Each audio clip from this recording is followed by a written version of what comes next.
नमस्कार, माझे नाव पूर्वा रुपेश म्हात्रे आहे. मी इयत्ता 5वीत शिकत आहे. माझ्या शब्दातून मी संस्कृती हा पुस्तक वाचलेला आहे.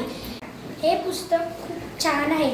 या पुस्तकाच्या मुखपृष्ठावर संस्कृतीचे चित्र दिलेले आहे आणि तिच्या हातात रिबीन आहे आणि तिच्या दुसऱ्या हातात क्लिप आहे आणि याच्या मलपृष्ठावर रिबीनाचे चित्र दिलेले आहे. पुस्तकाचा आकार आयताकृती आहे. या पुस्तकाला 15 पाने आहेत. ह्याचे पेज खूप गुळगुळीत आहे. मला वाचताना कुठलीच अडचण आलेली नाही आणि ह्याचे टाईपही खूप मोठे मोठे आहेत. ह्याचे चित्रही खूप छान छान आहेत.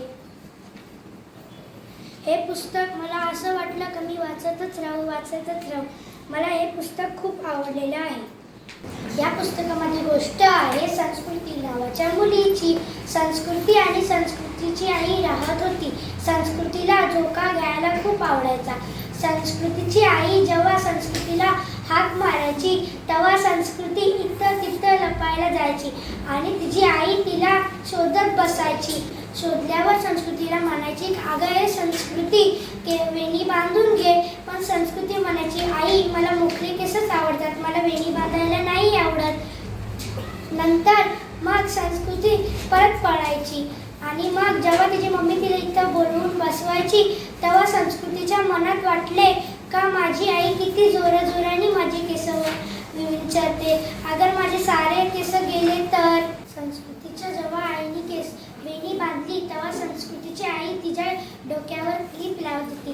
संस्कृती म्हणाली, मला क्लिप नाही लावायचं.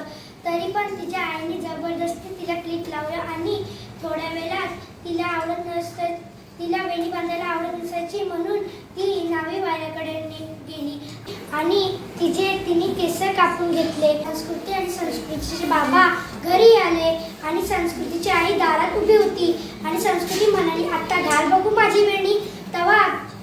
जेव्हा तिचे डोक्यावरून जेव्हा तिने कपडा खोलला तेव्हा आईने पाहिले का संस्कृतीने तिची केस कापलेली होती.